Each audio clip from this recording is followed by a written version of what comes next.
Hi students, मैं संतोष कुमार प्रयागराज से आप सभी का स्वागत है ऑक्सिक कोचिंग के एक और वीडियो में। इस वीडियो में हम प्रश्नावली 7.1 का क्वेश्चन नंबर 5 बता रहे हैं। पार्ट ए का ये वीडियो है। अगर आपको सभी पार्ट इस वीडियो में चाहिए, इस प्रश्नावली का चाहिए, तो डिस्क्रिप्शन में हमने सभी वीडियो के लिंक दे रखे, आप बेशक जाके देख सकते हो। वीडियो शुरू करने से पहले सब्सक्राइब कीजिए ऑक्सिक कोचिंग यूट्यूब चैनल को और बेल आइकन को ऑल पे कीजिए, जिससे फ्यूचर में कोई वीडियो आप मिस ना करो। अगर आपने पहले से ही सब्सक्राइब कर रखा है तो थैंक यू वेरी मच। तो बात करते हैं क्वेश्चन की। तो क्वेश्चन से पहले आप आकृति देख लो, उसके बाद क्वेश्चन में है कि रेखा यल कोण ए को समद्विभाजित करती है। तो सबसे पहले एंगल ए कहाँ पे है, तो ये रहा एंगल ए, ठीक है। इस ए को ये जो रेखा यल है ये समद्विभाजित करती है, मतलब कि ये वाला एंगल और ये वाला एंगल, दोनों एंगल क्या होंगे, समान होंगे, ओके करती है। और बी रेखा यल पर कोई स्थित बिंदु है, ये जो बिंदु बी है ये इसी रेखा यल पर स्थित है, कहीं भी स्थित है, ये निश्चित नहीं है।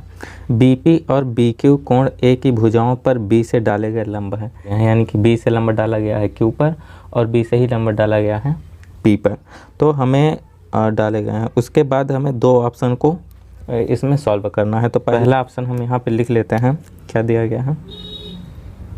पहला ऑप्शन त्रिभुज ए पी बी सर्वांगसम है त्रिभुज ए क्यू बी के, ये हमें प्रूफ करना है, ठीक है। अब देखो, अब हम प्रूफ कैसे करेंगे एक बार आपको बता दें। तो सबसे पहले हमें पता है कि जो कोण ए है ये समद्विभाजक है, ठीक है।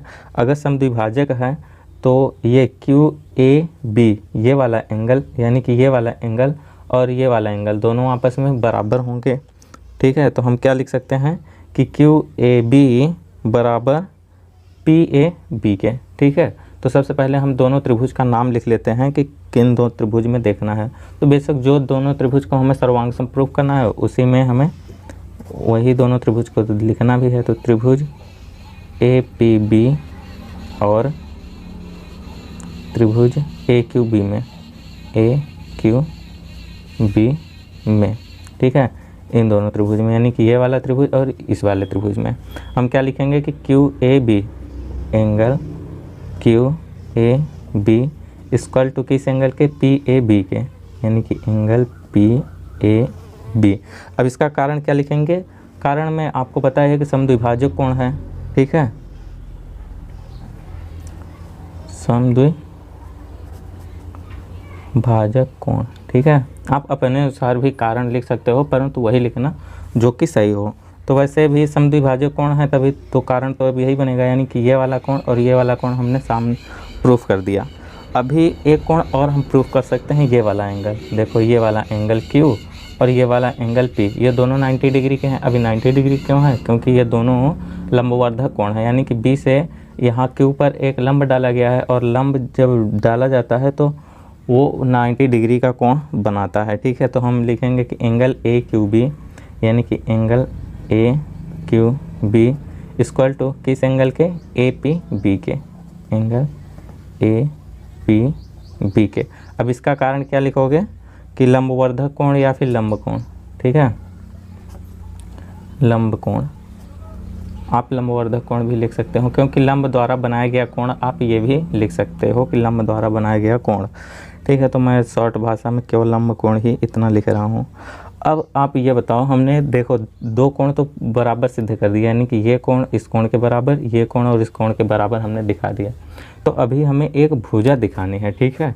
तो अब इन दोनों कोणों के बीच में हमें ये वाली भुजा क्या कहते हैं, बराबर दिखाना है, ठीक है, ये वाली भुजा, तभी जाके हमारा ये दोनों त्रिभुज सर्वांगसम होंगे। यानी कि ये वाली भुजा इस भुजा के अगर हम बराबर प्रूफ करेंगे तब हमारा सर्वांगसम त्रिभुज हो जाएगा।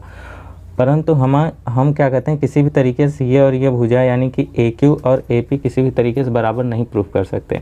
हम ये वाली भुजा प्रूफ कर सकते हैं, ए बी जो है वो बराबर है, क्योंकि दोनों में उभयनिष्ठ है। तो इसके लिए क्या करेंगे कि हमें इस वाले त्रिभुज, इस वाला एंगल, यानी कि यहाँ पे जो एंगल बन रहा है, देखो ये वाला जो एंगल बन रहा है, इस एंगल के बराबर प्रूफ करना होगा, ठीक है।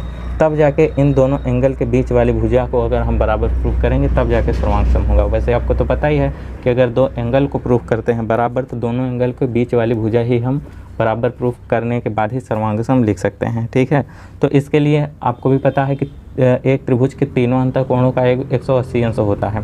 ठीक है, तो इसका भी अंतःकोण 180 अंश होगा और इसका भी 180 अंश होगा। तो हम क्या करते हैं कि इस त्रिभुज के तीनों कोण के बराबर इस त्रिभुज का तीनों कोण लिख देंगे, लिख सकते हैं आराम से, क्योंकि दोनों 180 अंश ही होंगे। अब देखो कैसे लिखेंगे, यहाँ पे लिख देंगे कि त्रिभुज के कोणों के योग के नियम से। ठीक है, कि त्रिभुज के अंतः कोणों के योग के नियम से। ओके, अब हम क्या लिख सकते हैं कि एंगल ए क्यू बी, यानी कि ए क्यू बी ये वाला angle, angle A Q B. सबसे पहले इस त्रिभुज के तीनों एंगल को प्लस करेंगे, प्लस ए क्यू बी हो गया। अब बी क्यू बी ए ये वाला एंगल, एंगल क्यू बी ए। अभी जो बचा है उसे भी लिख लेते हैं, तो Q A B plus angle Q A B.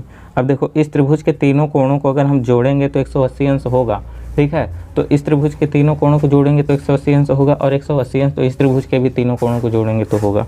तो हम अब इसके बराबर में हम इस त्रिभुज के तीनों कोण लिख सकते हैं, आराम से लिख सकते हैं। तो क्या लिखेंगे, angle A B P, angle A B P plus angle A P B, angle A P B, यानी कि ये वाला कोण हो गया और ये वाला कोण हो गया। अभी पी ए बी बचा है, एंगल प्लस में एंगल पी ए बी।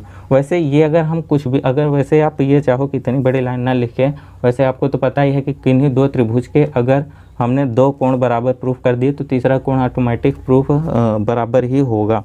ठीक है, तो आप इतना चाहे लिखो या ना लिखो, इससे कोई फ़र्क नहीं पड़ता है।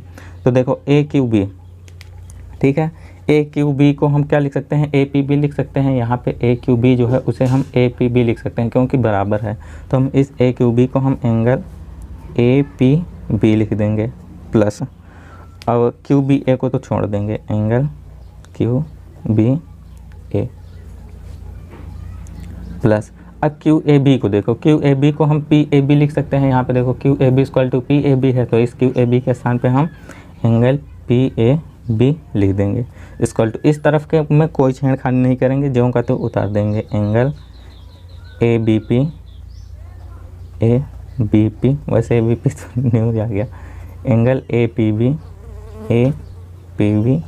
Plus angle P A B. अभी देखो ए पी बी यहाँ पे है, ए पी बी यहाँ पे है, तो ये दोनों कट जाएंगे या फिर उधर ले जाके माइनस हो जाएगा, घट जाएगा। और पी ए बी यहाँ पे है, पी ए बी यहाँ पे है, तो इस वजह से ये दोनों भी कट जाएंगे। तो बचा क्या, angle Q B A equal to इस एंगल के एंगल ए बी पी, यानी कि हमने इन दोनों एंगल को प्रूफ कर दिया। ठीक है, अब डायरेक्ट ये लिख सकते थे क्योंकि हमें पता है कि अगर दो कोण बराबर हैं तो तीसरा कोण ऑटोमेटिक बराबर ही होगा। तो अब जब हमने देखो हमने ये कोण प्रूफ कर दिया, ये कोण, वैसे हमने तीनों कोण को बराबर प्रूफ कर दिया है। ठीक है, अब कोई भी एक रेखा को प्रूफ कर देंगे तब हमारा सर्वांग सम हो जाएगा। तो हम इस वाली रेखा को ए बी जो है, इस रेखा को हम बराबर प्रूफ करेंगे, वैसे बराबर तो है भी, तो हम लिखेंगे ए बी जो है वो बराबर है किसके, बी ए के। क्यों बराबर है जी, क्योंकि ये उभयनिष्ठ है, उभयनिष्ठ भुजा है, दोनों त्रिभुज के लिए ये उभयनिष्ठ है, यानी कि इस त्रिभुज में भी ये रेखा आ रही है और इस त्रिभुज में भी ये रेखा ए बी आ रही है। ठीक है, अब हमने देखो दो कोण और एक भुजा वाले नियम से हमने इस त्रिभुज का सर्वांग सम सिद्ध कर दिया। तो हम यहाँ पे लिखेंगे एंगल साइड एंगल, यानी कि दो कोण एक भुजा नियम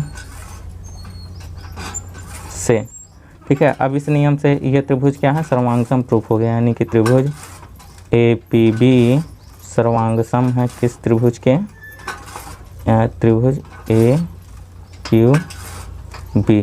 ठीक है, अरे यार क्या हो गया, हाँ ए क्यू बी, हमने दोनों त्रिभुज को सर्वांग सम प्रूफ कर दिया। ठीक है, तो यहाँ पे एक चीज़ तो प्रूफ हो गया, एक चीज़ तो प्रूफ हो गई। अभी दूसरा ऑप्शन प्रूफ करने के लिए है। ठीक है, दूसरा ऑप्शन ऑटोमेटिक प्रूफ हो गया यार, अगर पहला प्रूफ हो गया तो दूसरा भी बहुत जल्दी हो जाएगा। देखो B P equal to B Q, यही प्रूफ करना है ना। देखो ये जो बी पी है, बी पी यानी कि ये वाली रेखा, बी पी ये वाली रेखा और ये वाली रेखा, इन दोनों रेखा को हमें बराबर प्रूफ करना है।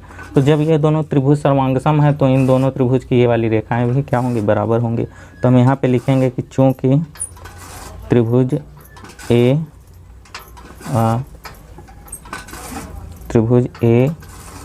पी बी सर्वांगसम है किस त्रिभुज के, ए क्यू बी के, इसीलिए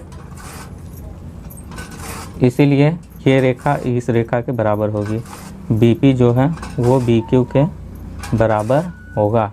ये भी प्रूव्ड हो गया है। ठीक है, तो इसी के साथ ही इस क्वेश्चन को भी समाप्त करते हैं, क्योंकि बस इस क्वेश्चन का जब हल हो गया तो वीडियो को आगे बढ़ाने का कोई मतलब नहीं है। तो अगर आपको इस वीडियो से संबंधित कोई प्रॉब्लम है तो या कमेंट में ज़रूर बता देना, या फिर हमने डिस्क्रिप्शन में टेलीग्राम की लिंक दे रखी है तो वहाँ पे ज्वाइन होकर ज़रूर हमसे अपने प्रॉब्लम को शेयर कर देना। और आपको ये वीडियो कैसी लगी कमेंट में यार इसके बारे में भी बता देना। तो अगर आपको ये वीडियो पसंद आया है या फिर समझ में आया है तो यार वीडियो को लाइक करके अपने दोस्तों के साथ भी शेयर कर दो। तो हम और आप मिलेंगे नेक्स्ट वीडियो में नेक्स्ट क्वेश्चन को लेकर। तब तक के लिए bye bye and take care, ख्याल रखना अपना, बाय।